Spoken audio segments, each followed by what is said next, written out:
आउज़ुबिल्लाहिमिनश्शैतानिर्रजीम बिस्मिल्लाहिर्रहमानिर्रहीम। अस्सलाम वालेकुम viewers, I am Zainab Rashid and welcome to my channel. Students, आज हम ज़ू 510 का जो लेक्चर है 134 फीडिंग ऑफ टर्कीज़ ये डिस्कस करेंगे। यहाँ से स्टार्ट करेंगे। लास्ट वीडियो में हमने जो ब्रॉयलर्स थी उनकी फीडिंग से रिलेटेड लेक्चर लिया था, तो आज हमने लेना है टर्कीज़। बेसिकली टर्कीज़ क्या है? टर्कीज़ जो है ब्रॉयलर्स की ही तरह हैंड्स होती हैं, बट टर्कीज़ से हम जस्ट मीट हासिल करते हैं, इसके अंडे ज़्यादा यूज़ नहीं करते क्योंकि ये अंडे कम देती हैं। ठीक है, जो ब्रॉयलर्स होती हैं उनकी हम ऐसे ही उनको फीडिंग देते हैं कि उससे हमें मीट भी चाहिए होता है और उनसे हमें अंडे भी चाहिए होते हैं। टर्की जो होता है ये मीट में ब्रॉयलर से जो है ज़्यादा होता है बड़ा, और ये साइज़ में बड़ी होती हैं। तो सबसे पहले आपने पढ़ना है कि क्या फीडिंग देते हैं हम।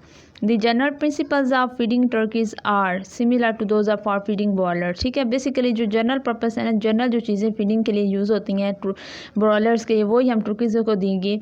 बट जो डिफरेंसेस हैं वो क्या है? Major differences are in the protein levels required and the importance of the vitamins biotin and pyridoxine in turkeys. ठीक है, तो अब ये शॉर्ट क्वेश्चन आ सकता है कि टर्कीज़ और ब्रॉयलर्स की जो फीडिंग है इनमें डिफरेंस क्या है। तो आपने यहाँ से लेके यहाँ तक शॉर्ट क्वेश्चन का आंसर बताना है कि मेजर डिफरेंसेस में क्या है। जो प्रोटीन लेवल्स होते हैं ना, दोनों को ब्रॉयलर्स को जितनी प्रोटीन चाहिए होती है उतनी टर्कीज़ को नहीं चाहिए होती, उससे ज़्यादा चाहिए होती है। दोनों का जो प्रोटीन लेवल है वो भी डिफरेंट होता है, और जो अमाउंट होती है ना विटामिन्स की, बायोटीन और पायरोडॉक्सिन की, ये भी दोनों में चेंज होती है। ठीक है, बायोटीन क्या है? ये विटामिन बी कम्प्लेक्स है जो कि एग्स की यॉल्क, लिवर या फिर हमारे पास फंगस यीस्ट वगैरह में पाई जाती है। और पायरोडॉक्सिन भी जो है ये भी विटामिन B6 है। ठीक है, और ये फंक्शन करता है एज ए को एंजाइम, यानी एंजाइम्स के फंक्शंस को बढ़ाता है मेटाबॉलिज्म के दौरान। नेक्स्ट है कि पोलेट्स मस्ट बी फीड। ठीक है, पोलेट्स यानी टर्कीज़ को हम कैसे फीड करते हैं? Watered as soon as possible after hatching. जैसे टर्कीज़ हैच होती हैं ना, इसकी हैचिंग के फ़ौरन बाद ही हम इसको पानी भी देते हैं, इसको फीडिंग भी देते हैं। और 36 घंटे बाद हैचिंग के difficult learning to eat and drink, क्योंकि फ़ौरन इसको हम हाई लेवल की फूड और खुराक नहीं दे सकते हैचिंग के बाद। जैसे टर्कीज़ जो है हैच होती हैं अंडे से, तो हमें क्या करना होता है, 36 घंटे जो होते हैं ना हार्स होते हैं, उसके बाद इनको सिखाना होता है कि कैसे ईट करना है, कैसे ये ड्रिंक करना है, जब वो देखने या चलने के काबिल होती हैं।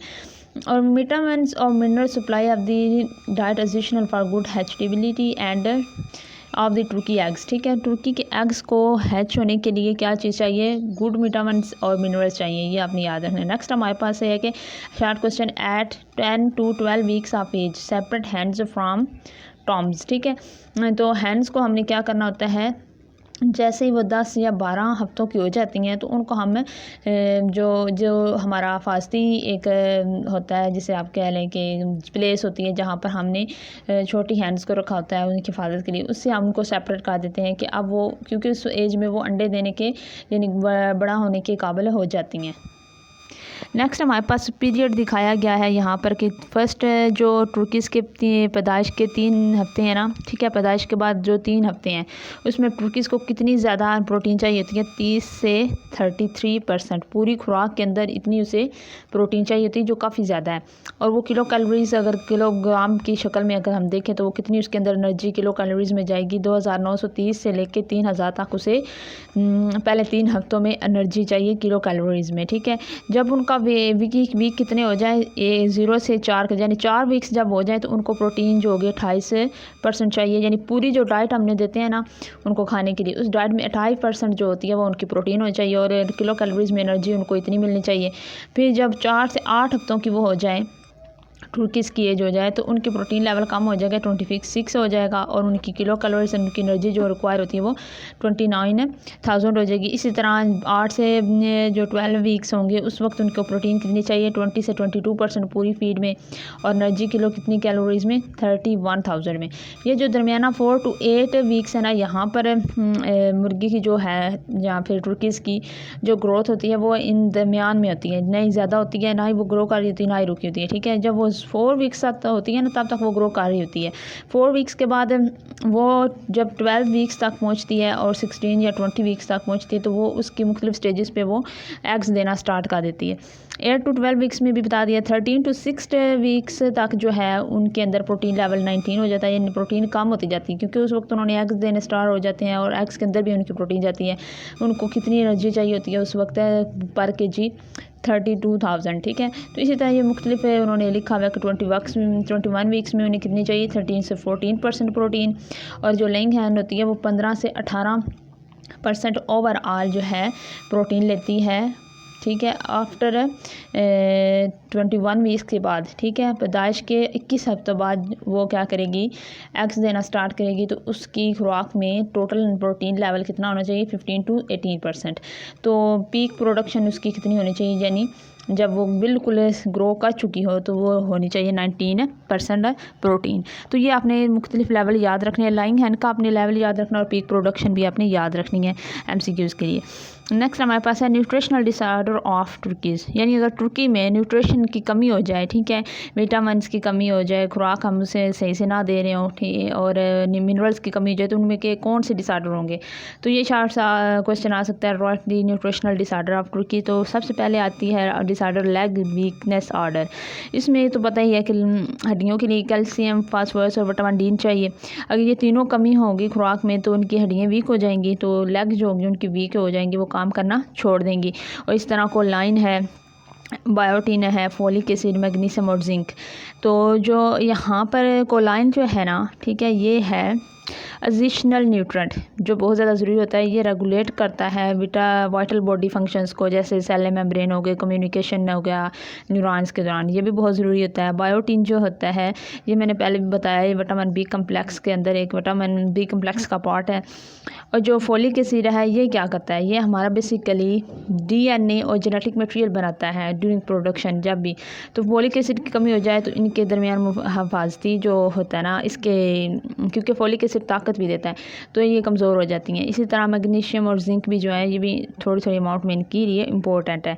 नेक्स्ट ये फर्स्ट डिजीज़ थी। दूसरी है enlargement of hock joint. Hock joint कौन सा होता है, यहाँ पर अगर आपको पिक्चर्स मैंने इंसर्ट करके रखी है, यहाँ पर जूम करके दिखाती हूँ, तो जहाँ ये एग आ रही है, सॉरी लेग आ रही है, लेग के ऊपर ये जो यहाँ पर ये जॉइंट है, ये इस जॉइंट को हम बोलते हैं हॉक जॉइंट। ठीक है, ये जो हॉक जॉइंट है इसकी क्या हो जाती है, इनलार्जमेंट हो जाती है, यानी ये बहुत बड़ा हो जाता है। बड़ा होने की वजह से इसमें स्वेलिंग पैदा हो जाती है, और जब ये चलती है ना हैंड, इसको दर्द भी होती है, और ये रगड़ भी नीचे चलने वाली ज़मीन के ऊपर पाँव से इसकी रगड़ भी टकराने की वजह से रगड़ पैदा हो जाती है, जिससे इसको दर्द होती है। इसकी डेफिशिएंसी किसकी वजह से ये होती है, deficiency of niacin, biotin, vitamin E and zinc. Niacin क्या है, ये भी मैंने आपको बताया था कि ये है amino acid, additional amino acid vitamin B का कम्प्लेक्स है का हिस्सा है। फूड पैड डर्माटाइटिस कौन सी है, फूड पैड डर्माटाइटिस क्या है, is a condition characterised by layers on food. ठीक है, जो इनके पाँव होते हैं ना ये वाले, इनके ऊपर छाले पड़ जाते हैं, छोटे छोटे लेयर्स, उनको हम बोलते हैं फूड पैड डर्माटाइटिस, जिसकी वजह से ना ये चल भी नहीं पाती, इनको दर्द होता है। ये भी किसकी वजह से होती है, विटामिन बायोटीन की डेफिशिएंसी से होती है। इसके अलावा इसके सिम्टम्स क्या है, sticky droppings adhere to the feet and causing dermatitis. ठीक है, जो इनकी जो है ना फीट, उनके अंदर जो वो बने होते हैं पस वगैरह, ठीक है, और जो इनका ऊपर छाले से बने होते हैं, वो स्टिकी मटेरियल खारिज करता है, जो कि इनको ज़मीन के साथ ढेर यानी जोड़ के रखता है, और इनके लिए फीट को उठाना मुश्किल हो जाता है और फीट को दर्द होती है। नेक्स्ट हमारे पास है पेंडुलस क्रॉप। यहाँ पर क्रॉप जो है उसका मतलब ये कोई फसल वगैरह नहीं है, हैंड्स की एक डाइजेस्टिव सिस्टम का ये पार्ट होता है, उससे हम क्रॉप बोलते हैं। यहाँ पर मैं आपको दिखाती हूँ, ये यहाँ पर एक छोटा सा उभरा हुआ पार्ट आपको नज़र आ रहा है, जो कि अक्सर आपने हैंड्स जो हैं क्या कहती हैं, जैसे ही कोई भी दाना या खुराक खाती हैं तो वो यहाँ पर आके टेम्परायरली स्टोर होता है बगैर डाइजेस्टिंग के, फिर यहाँ से फिर वो इनके स्टोमिक में जाता है। तो ये जो टेम्परायरली क्रॉप होता है ना, ठीक है, इसके अंदर एक क्या हो जाती है, इसकी डेफिशिएंसी की वजह से इसको जो बीमारी होती है उसको हम पेंडोलिस बोलते हैं। इसमें क्या होता है, yeast proliferate in the crop. Yeast जो होती है ना, फंगस होती है, वो इतनी ग्रो कर जाती है, प्रोलिफरेशन हो जाती है, ग्रो कर करके वो क्रॉप के अंदर इंजेस्ट हो जाती है, और वहाँ पे जाके यीस्ट क्या है, फंगस है। तो सिम्टम्स इसके क्या है, gas production from fermentation of carbohydrate, क्योंकि उस क्रॉप के अंदर खुराक जमा है, ठीक है, कार्बोहाइड्रेट दाने वगैरह जो होते हैं उससे कार्बोहाइड्रेट बनता है। उसके जैसे जैसे कहते हैं ना कि स्टोमक में गैस बन गई, ऐसे इनके जो होता है ना क्रॉप, उसमें गैस बन जाती है, जो कि इन क्रॉप्स की पूरी एलिमेंट्री जो कनाइल है ना, इनकी डाइजेस्टिव सिस्टम की सारी, ठीक है, वो ख़राब हो जाती है, दर्द होती है, और उनका रास्ता ब्लॉकेज हो जाता है, खुराक नीचे नहीं जाती, फिर पेंडोलिस क्रॉप हो जाती है, इसको कहते हैं। ट्रीटमेंट इसका क्या है, फंगल इनहेबिटिंग एंटीबायोटिक्स। हम इनको ऐसी गोलियाँ देंगे, एंटीबायोटिक्स देंगे, मेडिसिन देंगे, जिससे वो फंगस क्या हो जाए, मर जाए। तो ये अपने याद रखनी है, मैंने पिक्चर भी दिखा दी है। नेक्स्ट हमारे पास है ऐसी sites, high salt intake, fluid accumulation in body cavities. मुख्तलिफ बॉडी की जो कैविटीज़ हैं, ठीक है, जैसे डाइजेस्टिव सिस्टम क्या है, स्टोमक है, उसकी मुख्तलिफ ट्यूब्स हैं, नालियाँ हैं, उनके अंदर क्या हो जाता है, साल्ट नहीं होता, वो जमा हो जाता है। साल्ट क्यों जमा हो जाता है, क्योंकि हम जो भी इनको खुराक देते हैं, जैसे फ्लूइड वगैरह देते हैं, उसके अंदर साल्ट ज़्यादा होता है। जब साल्ट ये ज़्यादा खाएंगे तो वो इनके जिस्म के अंदर क्या हो जाएगा, अकमलेट हो जाएगा, तो जिससे ये बीमारी होगी। अगेन नेक्स्ट हमारे पास है ऑक्सीडेटिव डायथिसिस। ये बीमारी जो है ये सेलेनियम की वजह से लगती है, यानी सेलेनियम की डेफिशिएंसी होगी तो ये बीमारी होगी। इससे में भी हैंड्स की वही सिम्टम्स है बीमारी के। नेक्स्ट हमारे पास है एफ्लाटोक्सिकोसिस, ठीक है। इसमें क्या होता है basically, aflatoxin affect the immune system, increase susceptibility to disease. अगर है ना वो बीमार होगी किसी भी बीमारी की वजह से, तो हमने उसको एक एंटीबायोटिक है जिसका नाम है एफ्लाटोक्सिन, ठीक है। एफ्लाटोक्सिन अगर उस बीमारी देंगे हैन को बीमारी से लड़ने के लिए, तो जो इम्यून सिस्टम होगा ना हैंड्स का, ठीक है, वो इतना वीक हो जाएगा, ये क्योंकि ये बहुत ज़्यादा सख्त मेडिसन है, इसकी वजह से इम्यून सिस्टम जो है वीक होगा, और उसके ऊपर कोई न्यू अगर हैंड्स के ऊपर डिजीज़ अटैक करेगी ना, तो उसका इम्यून सिस्टम उस डिज़ीज़ को मारने के काबिल नहीं होगा, लड़ने के काबिल नहीं होगा, तो वो उसका शिकार हो जाएगा। तो इसलिए वो कहते हैं कि जो एफ्लाटोक्सिन है और मायोटॉक्सिन है, ये कम देनी चाहिए। ये ज़्यादा देंगे तो एक डिज़ीज़ बन जाएगी जिसे हम बोलते हैं एफ्लाटोक्सिकोसिस, ठीक है। इनके इतने बड़े मुश्किल नाम है। मायोटॉक्सिन जो है हेमोरेज काज करता है, मे ब्लूइश बी द कॉर्केसिस, ठीक है। ये भी क्या कहते हैं कि जो मायोटॉक्सिन है ये क्या है, माइको जो टॉक्सिन होती है, माइको बोलते हैं फंगस को। तो माइकोटॉक्सिन जो होती है ये एनी टॉक्सिक सब्सटेंस होती है जो कि किसी फंगस की वजह से प्रोड्यूस हुई है, और वो फंगस की वजह से ऐसी ज़हरीलियत तेज़ाबियत पैदा होती है जिससे वो हैंड्स के अंदर क्या कहता है, डिजीज़ या फिर डेथ काज कर सकता है। तो हमने ऐसी फंगस नहीं देनी, या फिर फंगस को मारने की वाली ऐसी मेडिसिन नहीं देनी जिससे इनको मज़ीद डिजीज़ लगे। तो ये आपने याद रखना है कि कौन कौन सी डिज़ीज़ के नाम हैं जो कि न्यूट्रिशन की कमी की वजह से आते हैं। नेक्स्ट हमारे पास 136 का है topic, feeding of ducks and geese. बत्तख और जो गीज़ हैं, ठीक है, ये भी जो हैं इनकी फीडिंग क्या है, chemical feeds in mash pelleted और crumbles from available for ducks and geese. आपको बताया था कि खुराक को मुख्तलिफ गोलियों को शक्कर में पीस कर ना, पहले खुराक को उसको मल्ट करके फिर उसको गोलियाँ बनाई जाती हैं, उसको कहते हैं पैलेट बनाना। फिर कंबल्स यानी बड़े बड़े इसको भी पीस के, और ये मैंने पहले वीडियोज़ में शुरू की वीडियोज़ में बताया हुआ है, जो आप देख लीजिएगा। क्रम्बल्स भी हैं जो कि सॉलिड फॉर्म में खुराक को मुख्तलिफ खुराक को इकट्ठा करके उनका मिक्सचर बना के हम उसको सॉलिड फॉर्म में चेंज करते हैं। तो ये मुख्तलिफ चीज़ें होती हैं, इनमें हर किस्म का न्यूट्रिएंट मौजूद होता है जो कि डक्स और गीज़ वगैरह जो खाते हैं। If a chemical feed for ducks and geese is not available, chicken feed में बी यूज्ड। अब जो है डक्स के लिए अगर बाज़ारी कमर्शियल जो फीड है वो नहीं मिल रहा बनाया, तो हम क्या कर सकते हैं, चिकन का जो फीड है ना, चिकन जो है उसको भी इन्हें फीड करवाने के लिए यूज़ कर सकते हैं। नेक्स्ट है geese will start to eat pasture when they are only few days old. जो गीज़ होती हैं ना, वो जैसे ही थोड़ा सा हैचर होती हैं, हैचर होने के बाद जब वो बड़ी होती हैं थोड़ी सी, तो वो क्या होती हैं, खेतों में खुद ही चल फिर के चुगने के काबिल हो जाती हैं। वो खुद ही जाके पास्चर में घूमती हैं, जहाँ पर अवेलेबल खुराक जो होती है हमने गिराई होती है, तो वहाँ पर ये खेतों में जाएंगी और अपना गुड क्वालिटी का फूड हासिल कर लेंगी। यहाँ पर भी फीडिंग ऑफ गीज़ का वही चार्ट बनाया हुआ है कि खुराक अच्छा इनकी क्या होनी चाहिए, प्रोटीन लेवल क्या होना चाहिए। जैसे ही गीज़ जो हैं वो हैच होती हैं उसके 4 हफ्ते बाद, यानी आफ्टर 4 वीक्स जो इनकी है, कितनी इनको आप 4 वीक्स तक, पहले 4 वीक्स तक इनको कितनी टोटल प्रोटीन चाहिए 20% और किलो कैलोरीज एनर्जी 29,000 चाहिए। इसी तरह 2900 चाहिए। इसी तरह जो है आफ्टर 4 वीक्स, 4 वीक्स के बाद इनकी कितनी प्रोटीन लेवल ओवरऑल पूरी जो इनकी खुराक है उसमें प्रोटीन का लेवल कितना होना चाहिए 15%। और ब्रीडिंग, यानी ब्रीडिंग का मतलब ये है कि जब ये एग्स देने और ब्रीड करने के काबिल हो जाती हैं तब भी इनको 15% प्रोटीन चाहिए होती है। नेक्स्ट इसी तरह हमारे पास जो है डक्स है। डक्स का है कि पैदाइश के 2 हफ्ते तक इनको कितनी % खुराक के अंदर प्रोटीन चाहिए। टोटल प्रोटीन जो है वो 22 चाहिए और 7 वीक्स तक इनको 16% प्रोटीन चाहिए। और ब्रीडिंग की एज में जब ये पहुंचती हैं तो इनको टोटल खुराक के अंदर कितनी % प्रोटीन चाहिए 15 to 18%। और इनके आगे एनर्जी जो कैलोरीज पर केजी इनके वज़न के हवाले से है वो भी चेंज हो रही है, ये भी आपने याद रखनी है MCQs के लिए। नेक्स्ट हमारे पास है बायोसिक्योरिटी।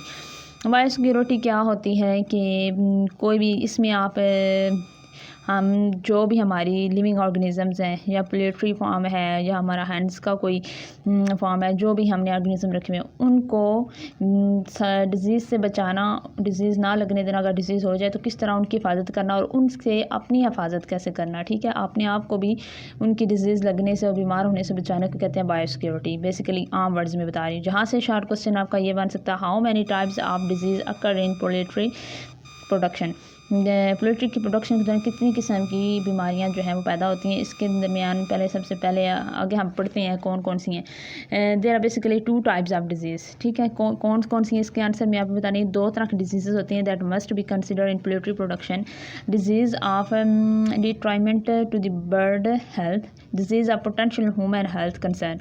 वो डिज़ीज़ जो कि बर्ड को या ऑर्गेनिज़म को लगती हैं, वो डिज़ीज़ जो कि बर्ड की हेल्थ के दौरान, इसकी प्रवेश और नशोनुमा करने के दौरान इंसान को खुद को लग जाती हैं। तो ये दोनों तरह की हैं। इनकी प्रिवेंशन से को करने को हम बायोसिक्योरिटी कहती हैं। Right causes of the health issues. Right causes जो है वो क्या है, हेल्थ इश्यूज़ की जो है काजेज़ वो आपने यहाँ से बताना है। शॉर्ट क्वेश्चन आ सकता है कौन कौन सी हैं जो कि है सेहत के मसाइल पैदा करती हैं, वो कौन सी वजूहात है। तो आपने सबसे पहले बताना है पैथोजेंस। पैथोजेंस क्या होती हैं, जो बीमारियां फैलाने वाले जर्म्स होते हैं। पैथोजेंस जो होते हैं उनको हम जर्म्स बोलते हैं। जर्म्स में हमारे पास माइक्रो ऑर्गेनिजम्स होते हैं, जैसे बैक्टीरिया है, वायरसेस है, पैरासाइट्स हैं, प्रोटोजोआ है, फंजाई है, ठीक है। ये सबसे ज़्यादा पैथोजेंस है। सबसे पहले अपने पहला इशू बताना पैथोजेंस, ठीक है। दूसरा है हमारे पास न्यूट्रिशनल डेफिशिएंसी, ठीक है। न्यूट्रिशन यानी खुराक में न्यूट्रिशन की कमी होगी तो उससे बीमारियां हो सकती हैं। तीसरा है हमारे पास केमिकल पॉइजनस, जैसे मैंने ऊपर बताया था टॉक्सिकोसिस के मामले में कि अगर हमें एफ्लाटॉक्सिन जो है वो ज़्यादा दे दें तो वो बीमारी काज हो सकती है। यानी अगर हमने कोई केमिकल खुराक में उनको ज़्यादा दे दिया तो उससे भी वो तेज़ाबियत केमिकल की इतनी बढ़ जाएगी कि जो है डिज़ीज़ हो सकती है हैंड्स को। फोर्थ वन है ओवर मेडिकेशन, यानी कि हमें हमारी हैंड्स बीमार हुई है या कोई भी ऑर्गेनिज़म जो हमने रखा हुआ बीमार हुआ है, उसको हमें डाइट के अंदर ठीक होने के लिए एक टाइम पे 2 जो है टैबलेट्स देनी थी मेडिसिन की, लेकिन हमने 2 की बजाय 4 दे दी हैं तो वो ओवर मेडिकेशन हो जाएगी। जो तो ज़्यादा मेडिसिन की वजह से भी वो बीमार हो सकती हैं। पुअर मैनेजमेंट का ये आ जाता है कि आप उनको वक्त पर खाना ना दें, वक्त पर पानी ना दें, वक्त पर जहाँ पर वो रहती हैं वो प्लेस साफ़ ना करें, उनकी जो बुनियादी ज़रूरियात हैं वो ही आप उनको मैनेज ना करें ठीक से, तो उससे भी बीमारियाँ पैदा होती हैं। अब हम आ जाते हैं बायोसिक्योरिटी की बेसिक डेफिनेशन की जान। What is biosecurity? Protecting your birds from disease is known as, क्या है बायोसिक्योरिटी? प्रिवेंट भी करना, रोकना डिजीज़ को फैलने से, या कंट्रोल करना डिजीज़ ट्रांसमिशन को मुख्तलिफ वैक्टर्स के ज़रिए, उसको कहते हैं बायोसिक्योरिटी। वैक्टर्स क्या होते हैं? जो एक ऑर्गेनिज्म से डिजीज़ को दूसरे ऑर्गेनिज्म तक फैलाने का सबब बनते हैं, जैसे बैक्टीरिया है, वायरसेस हैं, ये वैक्टर्स के तौर पर काम करते हैं। What is vector? क्या है? Something that may transmit a disease is known as vector. ये शॉर्ट क्वेश्चन आपने याद रखना है। और इनमें हमारे पास रोडेंट्स हैं, ये तो आपको पता ही होगा, बर्ड्स हैं, मुख्तलिफ इंसेक्ट्स हैं, शूज़ हमारे हैं, कार के जो टायर्स होते हैं जो एक जगह से दूसरी जगह सफ़र करने के दौरान यूज़ होते हैं, ये भी जरासीमों को एक जगह से दूसरी जगह लेके जाते हैं।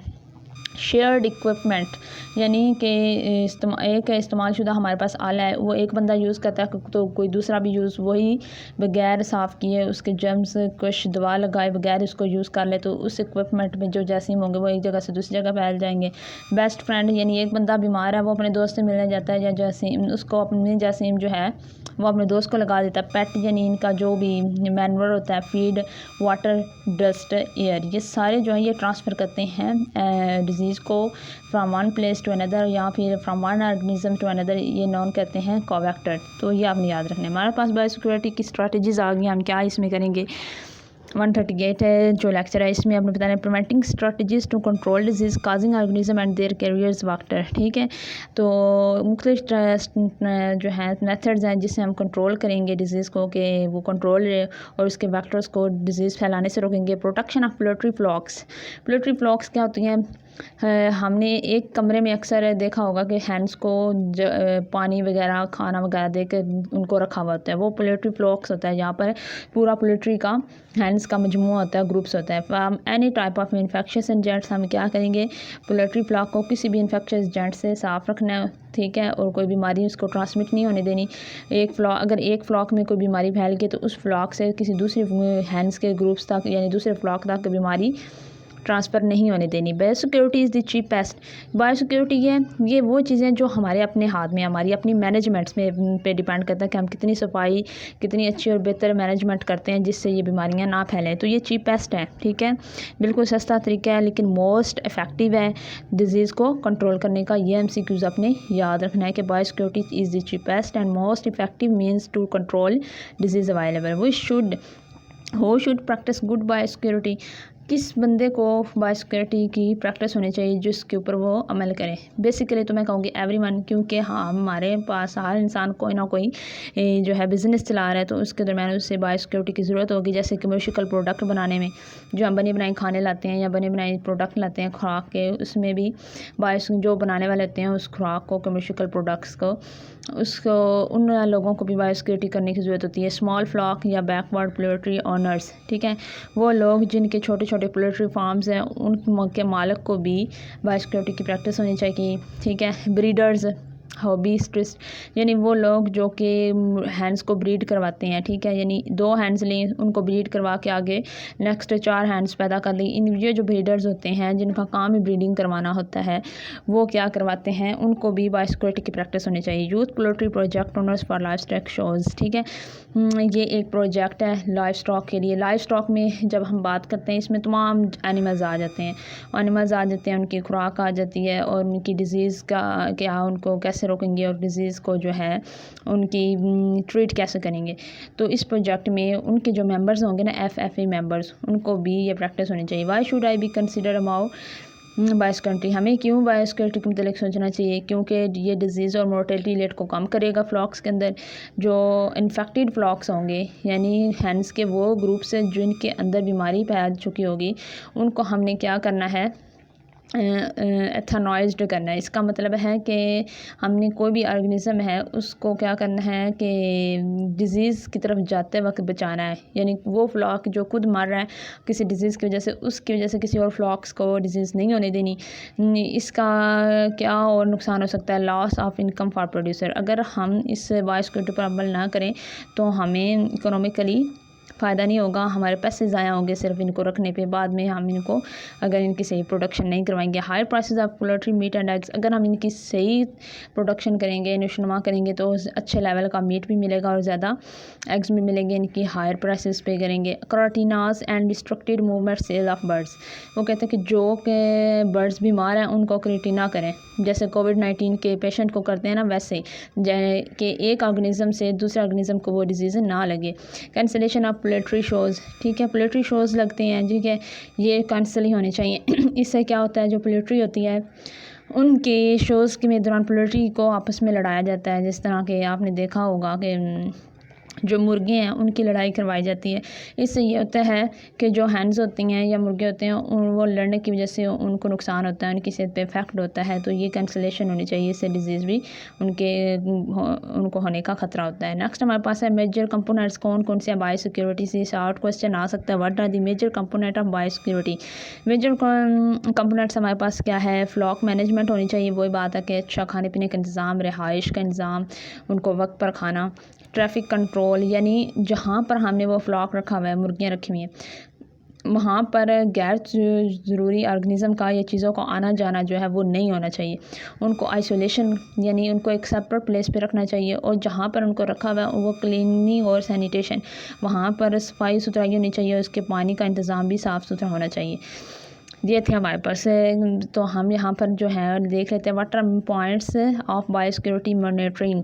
बायो सिक्योरिटी करते हुए कौन से पॉइंट्स हमें मद्देनज़र रखने चाहिए। बायोसिक्योरिटी मॉनिटरिंग पॉइंट्स कौन से हैं, ह्यूमन्स, यानी कि ह्यूमन्स जो हैं सबसे पहला सबसे मेजर जो पॉइंट है वो ह्यूमन्स है, क्योंकि ह्यूमन्स के अंडर ही मॉनिटरिंग काम करना होता है। तो ह्यूमन्स जो हैं वो ऐसे लोग होने चाहिए जो इस काम में एक्सपर्ट हो और इसको नेक्स्ट जो है बायो सिक्योरिटी के ज़रिए अब पोल्ट्री को चला भी सकते हैं। इक्विपमेंट, जो भी इक्विपमेंट यानी आलात यूज़ हो रहे हैं वो साफ़ सुथरे होने चाहिए, एनवायरनमेंट साफ़ होना चाहिए। एनिमल्स जो हैं उनका गैर ज़रूरी एनिमल्स का आना जाना भी नहीं होना चाहिए, जो ज़रूरी एनिमल्स हैं वही जाने चाहिए। कंटामिनेटेड एग्स एंड चिक्स, जो एग्स हैं जो कि कंटेमिनेट हो चुके हैं यानी ख़राब हैं, या चिक्स हैं जो कि छोटी छोटी उम्र में ही मुर्गी के बच्चे बीमार हो जाते हैं, उनको भी अलग से रखना चाहिए। कंटेमिनेट फीड यानी गंदी या ख़राब खुराक जो है वो भी इनको नहीं देनी चाहिए। ये चेक पॉइंट्स हैं, ये मॉनिटरिंग होनी चाहिए। इन चीज़ों का आपने कोई भी पोल्ट्री फार्म बनाते हुए ये चीज़ें आपने ध्यान में रखनी, इनकी ही बस आपने जो है प्रोटेक्शन करनी होती है। What are your routes of disease transmission. Disease की ट्रांसमिशन के कौन से रास्ते हैं, यानी डिजीज़ किस तरह ट्रांसमिट होती है।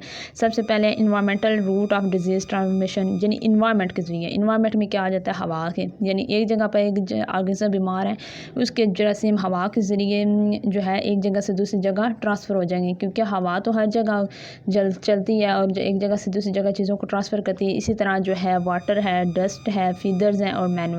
फीदर्स क्या होते हैं, जानवरों के जो परिंदों के पर होते हैं। मैनवर उनका जो है यही मैनवर तो आपको पता ही होगा, जो उनका फीडिंग वेस्ट होता है, ठीक है, जो इनकी बॉडी से वेस्ट निकलता है उसे मैनवर बोलते हैं। ड्राइंग एंड सनलाइट, ठीक है, खुश्क माहौल होना चाहिए। अगर गंदे और गीले माहौल पे जानवर रहेगा तो बीमार रहेगा। सनलाइट उनको इफेक्टिवली इतनी होनी चाहिए कि वो ज़िंदा रह सके, इतनी ज़्यादा नहीं होनी चाहिए कि वो किल हो जाए, और इतनी इफ़ेक्टिव हो कि हर जो ऑर्गेनिज़म है जो कि डिजीज़ काज कर रहा है तो सनलाइट उसको किल करने की सलाहियत रखती हो।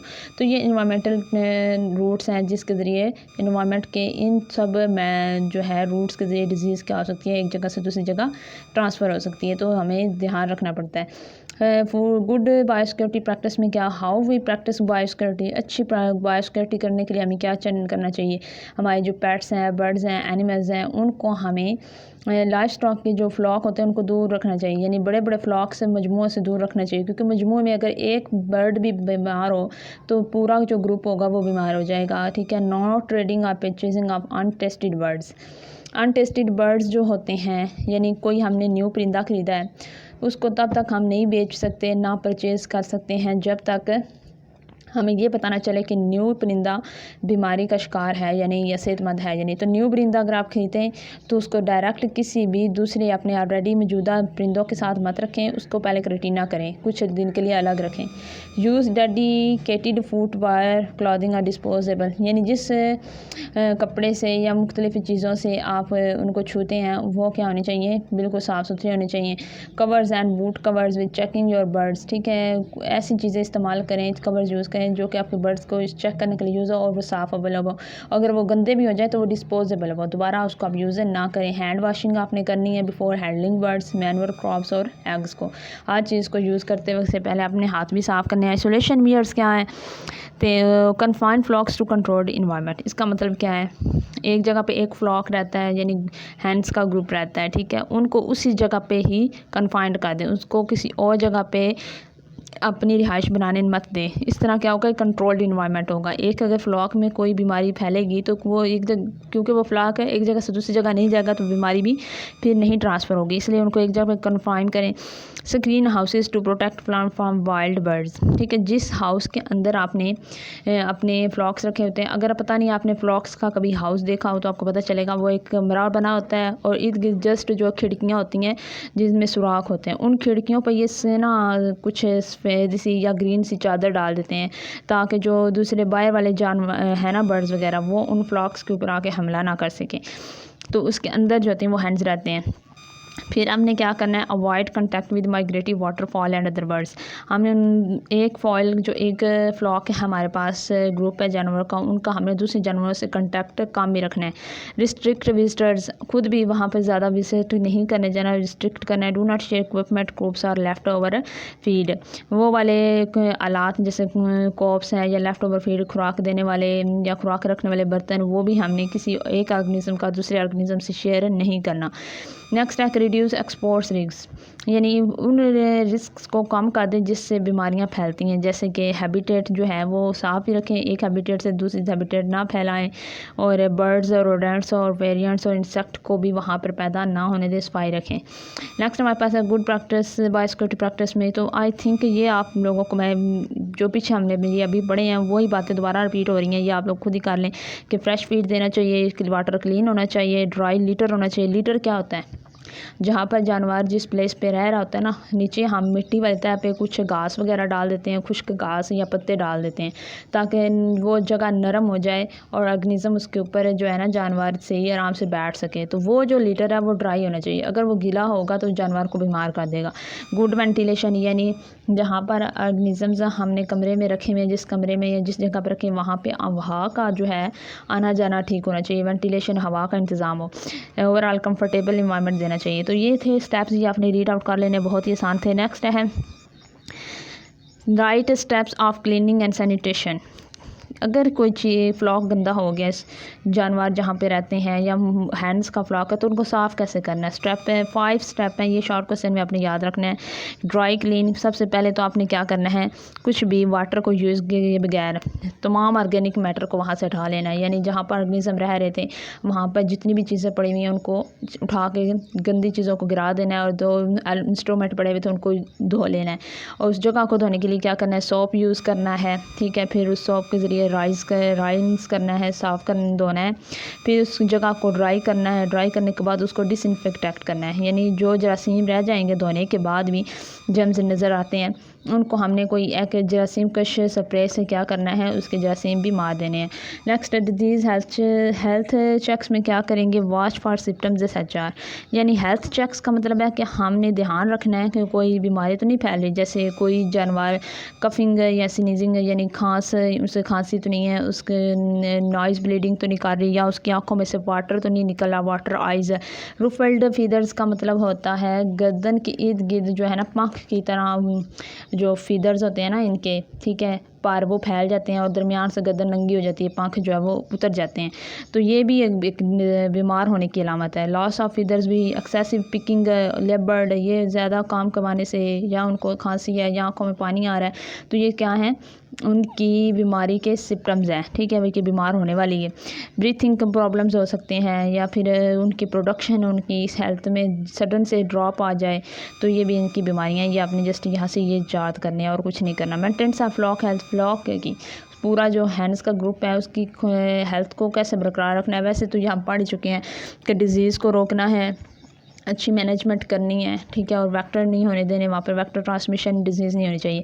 नेक्स्ट हमारे पास है common disease in poultry farming, कौन कौन सी है। सबसे पहले अब हम देखेंगे कि जो हैंड्स को डिजीज़ होती हैं वो कौन कौन सी हैं। सबसे पहले हम डेफिनेशन पढ़ लेते हैं। What is disease, any condition that result in deviation from normal function, वो हालत जो ऑलरेडी हमारी नॉर्मल हालत में जो हम फंक्शन करते हैं उसको क्या करें, उसके आउटपुट को कम कर दें या फिर उसको असल हालत से हटा दें, उसको हम डिज़ीज़ कहते हैं। ये नॉर्मल से एबनॉर्मल कर दें, उसे बोलते हैं डिज़ीज़, ठीक है। तो right difference between infectious agents and non infectious agents, ये शॉर्ट क्वेश्चन यहाँ से आ सकते हैं। इन्फेक्शियस एजेंट्स वो होते हैं जो इन्फेक्शन काज करते हैं, ठीक है, जिनसे हम प्रिवेंशन निकाल सकते हैं। जैसे बैक्टीरिया, हमें नहीं पता किस जगह पे कौन सा बैक्टीरिया और वो हमारे ऑर्गेनिज्म को इन्फेक्शन काज कर सकता है, उस पर अटैक करके। जैसे वायरसेस हैं, पैरासाइट और फंजाई, ये इन्फेक्शन काज करने वाले एजेंट्स हैं।